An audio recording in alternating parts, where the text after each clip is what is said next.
Hey everybody, welcome back to Doc G's Reloading. Today we're going to talk about bullet seating and powder filling for precision rifle. So what I do is I use Berger bullets exclusively when I shot F class, and the Berger bullets have a little bit of a tip there. You can kind of see the hole there. If I kind of try to hold it steady for you, you can see the hollow point there at the end. So to gain a little advantage, and it did help my accuracy, so I bought a bullet tipping die. I don't know where this one is from, I'm sorry, but I bought a bullet tipping die, and it comes with this little platform, and this platform goes into your bottom of your die, or your press, I'm sorry, bottom of your press. You set your bullet on the press, then the ram brings it up, and the bullet goes into the bottom here. Now once you do that, you have to buy, and again, I can't even get into how complicated this is. Really, there's a bunch of different sleeves and a bunch of different tipping things you have to use. So you have to look up your exact bullet weight, your exact bullet manufacturer on their website, and order the appropriate internal components for it, and then adjust it appropriately. So once you get it adjusted, it's great. It just takes some time. And then what you get is you get a bullet like this on the left, where you can see the difference in the hole. So the bullet here, this bullet here is tipped. This bullet is not. And you can see the difference in the holes there. If I hold them up close, you can see the difference, how one is closed down. And I'll turn it.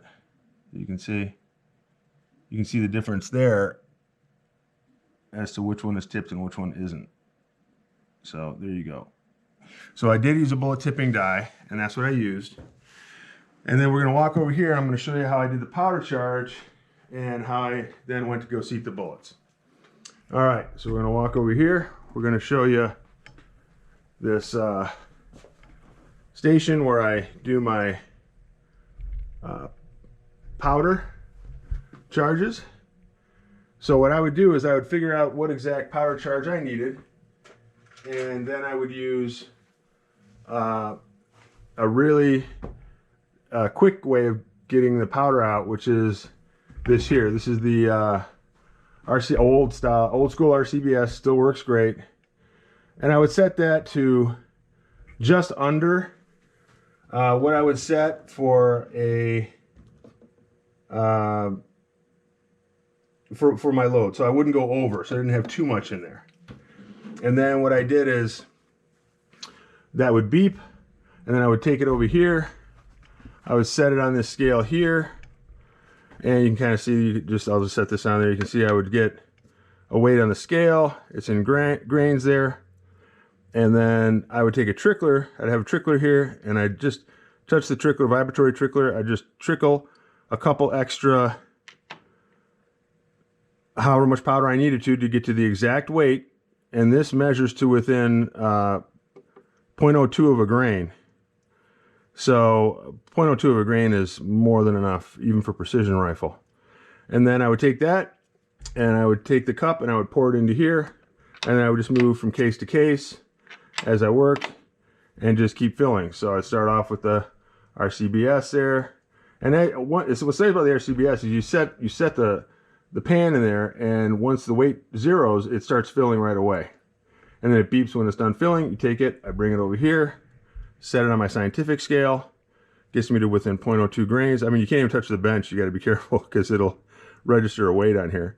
And then I would just set it on there, wait for it to stabilize, not breathe on it. I could put the lid on. Sometimes I'd put the lid on. It depends. You can put the lid back on here.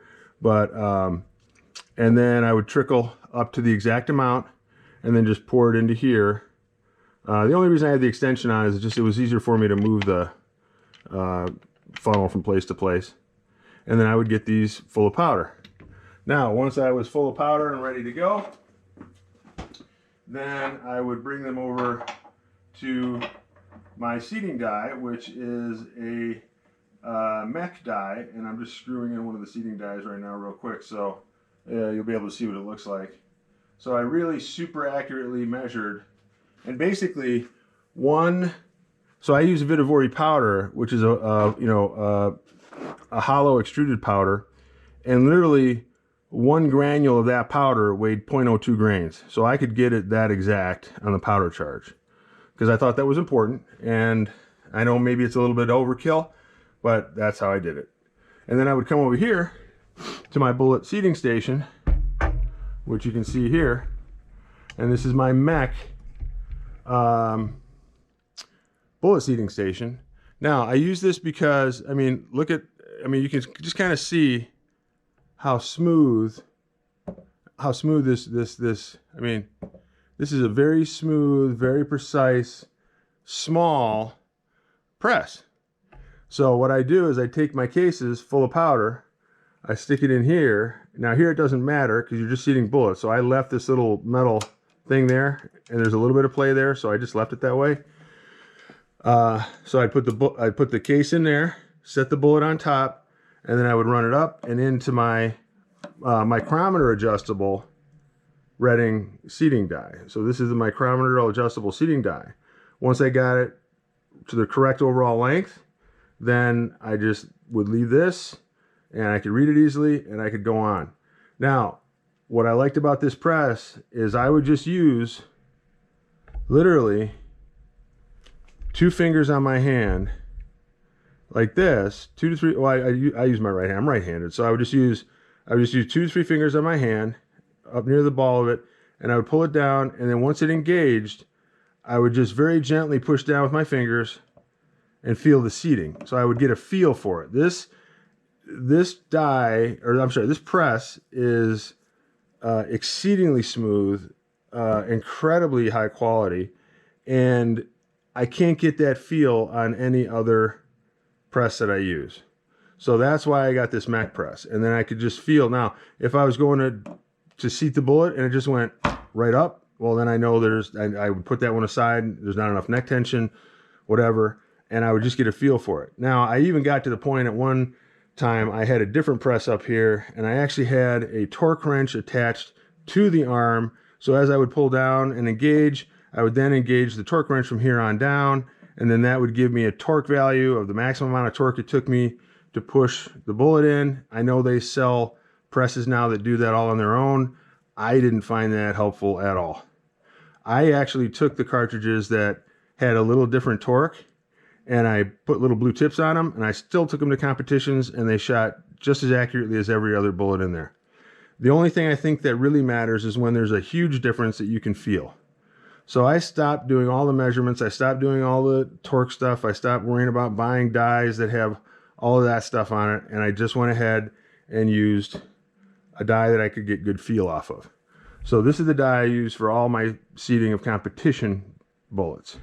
Now, if I'm just seating, regular bullets for a gas gun again, like my AR, I don't even use this. I'll just use my same Ultra Mag press over there, and I'll just run those through.